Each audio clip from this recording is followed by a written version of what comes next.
Welcome to the course of Marketing of Financial Services in continuation of Unit 3 related to insurance.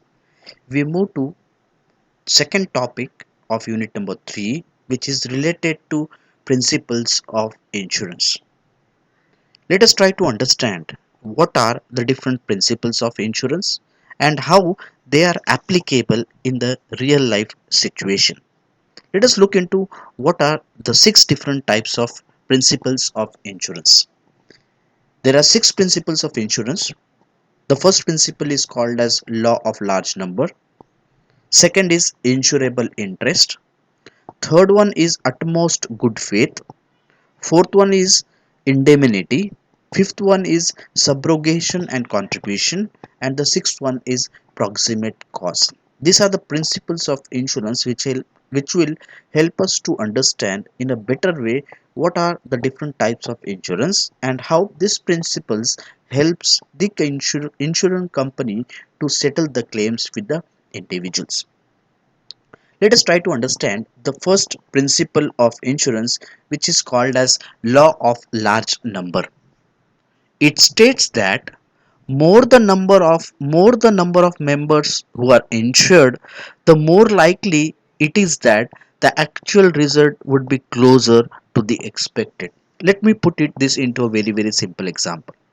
Suppose an insurance company discovers that there is a chance of 5 people undergoing a serious injury or serious and expensive injury in a group of 150 people. So if the company tries to insure only 10 to 15 people, it will be a greater risk for the insured company to take care of the loss which they are trying to compensate. Instead of, if I try to insure all the 150 at a fixed premium, it would be easy for me to bear the risk of 5 people out of 150, because the contribution which I am going to get is from all 150 people, and I am going to provide risk to 5 people. That is what I have calculated is called as law of large number. This is in general sense I am talking about. Let us try to put it into very simple examples given on the slide. Suppose there are 1,000 people. All the people are above age 50 and are healthy. It is expected that of this 1,000 people, only 10 people persons may probably die during the year. This is what we have calculated from the historic data.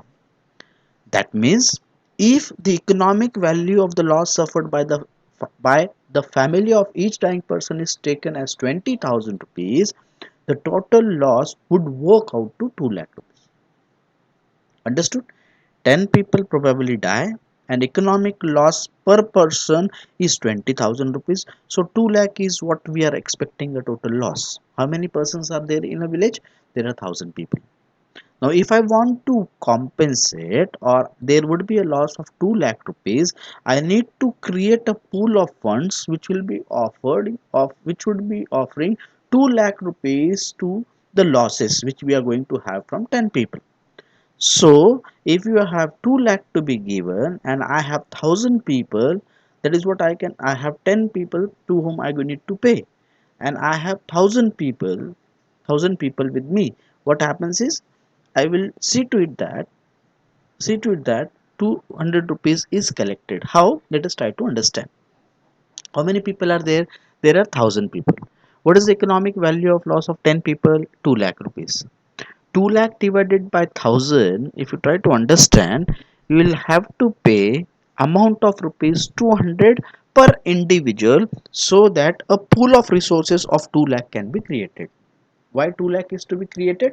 From the historic data, we have calculated that out of 1,000 people, 10 people would die, and economic value loss of that value of 10 people of individual person is 20,000 rupees. So we need to collect 2 lakh rupees. So here in this case, if each and every person gets insured by paying 200 rupees, I am going to have 2 lakh rupees generated. From that, I will be in a position to take care of The 10 people who will die in that probable year, that is what I have calculated. Means very simple. More the number of people are insured, it would be easy for the insurance company to provide financial assistance or financial security to those people without any loss. That is what is called as law of large numbers. Let us try to understand the next principle. Principle is called as principle of insurable interest. This principle describes the relationship between the insured and the subject matter of insurance. Let us try to put that into a very simple example. There is a family. In a family, husband, wife and a kid. The owner, the person, the male counterpart of the family opts for a medical insurance, a family floater, wherein insurance provides benefit to a family, and in this case family is defined as the person who has taken an insurance, his wife and his children. Three people are covered under a family floater medical insurance. What does it mean? Any person related to an insured, in this case his wife and children, if has any medical problem, it would be taken care by the insurance, which is by the medical insurance which is offered by a company. Only these three people would be taken care of.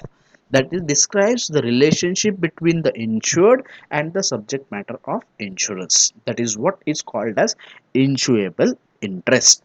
Means financial interest that the assured possesses in whatever is being insured.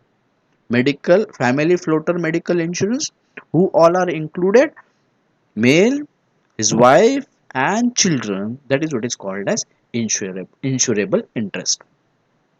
If the house you own is damaged by fire, you suffer a financial loss resulting from the fire. Here, insurable interest exists when the insured person derives a financial benefit from a continued existence of the insured object or suffers a financial loss from the loss of insured object. That is what is called as insurable interest.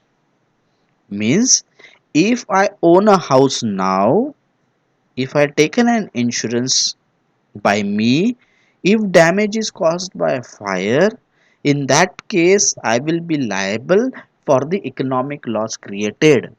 But if I have sold an house to XYZ person and the insurance is on my name, I will not be in a position to claim, because now or as of now I have sold my house to other person. That is what is called as insurable interest. Moving towards the third principle is called as utmost good faith. There are two things now. One is called as good faith. Generally, all commercial contracts are based on good faith. But in insurance, contracts have to be the contracts of utmost good faith. Let us try to understand that with the help of an example. If you wish to purchase a four-wheeler, you go to a showroom, you are in a position to see, touch the four-wheeler, and if asked, you can go for a test drive. Here, the seller of the car clearly knows what he is selling, means he will be in a position to talk about what are the features and benefits, and he is very clear about what are the costs associated in manufacturing the car. So the cost factor is very well clear when we talk about the selling of a car, which is an example of good faith. Let us look at the other side of the coin. Let us try to look into what is utmost good faith. Suppose Mr. Kishore, aged 45, applied for an insurance in his life with policy term of 15 years. Now, let us try to understand what is going to happen here. Here, the company who is going to insure Kishore does not know anything about the person Kishore, or what are his health issues, or what are the issues related to a person. Whatever is going to be disclosed is to be disclosed by Kishore, and depending upon his disclosure, the company will try to cover what is the risk he would bear, and to get that risk, what is the premium he needs to pay? Means utmost good faith clearly denotes it is a positive duty of a person seeking the insurance to voluntarily disclose all the fact material to the risk being proposed, whether requested or not. Try to understand here. When you talk about an example of car, the cost in manufacturing the car is very well known. But when you're talking about an insurance, when a person is going to take an insurance, entire information pertaining to himself or related to what he's going to get insured needs to be voluntarily disclosed. Voluntarily disclosed, you need to tell everything. You cannot hide the information, because the clear the information you give, depending upon the information shared, the amount would be, the premium would be decided. That is what makes a difference between good faith and utmost good faith. Moving towards the next principle, or principle of indemnity. What is that? Let us try to understand that. Suppose Jayesh had a shop which caught fire. As a result, part of the goods that were stored in the shop was destroyed. The shop was insured for the full value of 5 lakh. Jayesh, as an owner, claimed for 5 lakh since he had insured the shop for 5 lakh. The insurance company's surveyors examined the damage and estimated that the loss was only for rupees 64,000. The insurance company paid 64,000 as compensation, even though Jayesh had a policy of rupees 5 lakh and claimed for more. Let us try to understand from this example key point. Owner is Jayesh. He has a shop which is having an insurance of 5 lakh. The shop was caught with fire. Loss was 64,000. Jayesh is expecting to get 5 lakh. The insurance company get or paid only 64,000. What does it mean? It means in case of principle of indemnity, you will be compensated for what you lose, not more or not less. Only loss is to be compensated is nothing but a principle of indemnity. Let us try to understand the other principles also. The fifth principle which we are going to discuss is of subrogation and contribution. Let us try to understand what subrogation means. Subrogation means here it enables the insured to claim the amount from a third party responsible for the loss, while principle of contribution says insured can claim the compensation only to the extent of loss, either from the insurer or from any one insurer. For example, in contribution, I am having two insurances for my four wheeler. One is of 5 lakh, other is of 3 lakhs. If the damage cost is of 2 lakhs and I have claimed insurance from one insurer, I cannot claim for the other insurer. If I claim, it would be recouped by the company. That is what is called as principle of contribution. And what is subrogation? It enables the insurer to claim the amount from the third party responsible for the loss. We might have heard n number of time that my two wheeler or four wheeler is third party insured. What does it means?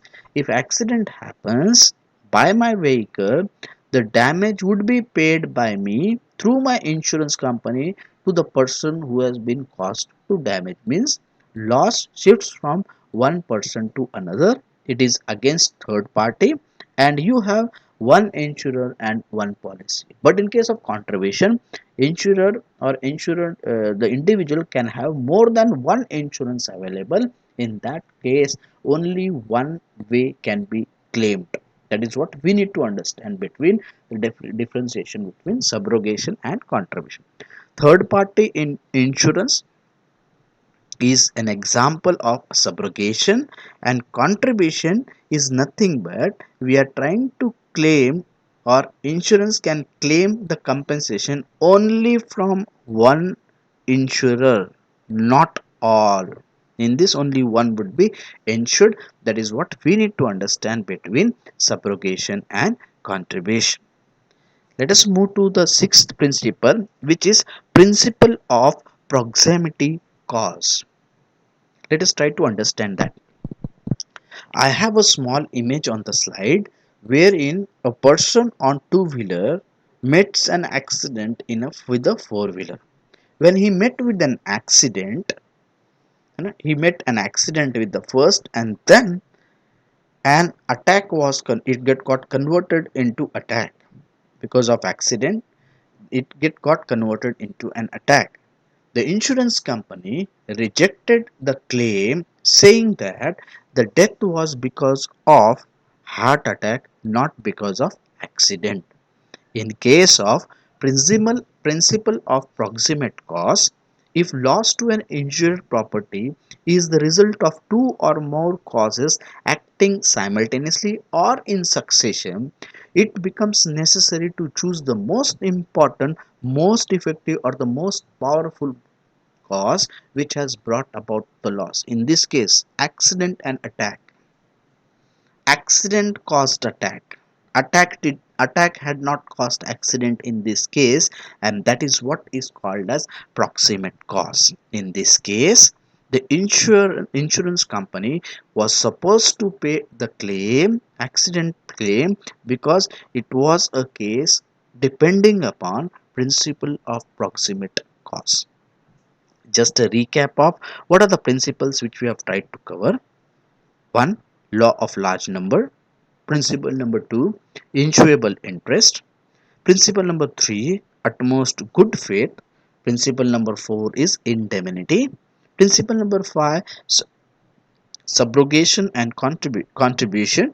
And the last is proximate cause. Hope you would understand what are the principles of insurance, and soon you will get a multiple choice question quiz related to principles of insurance for you to understand, where you clear about what are the principles of insurance available.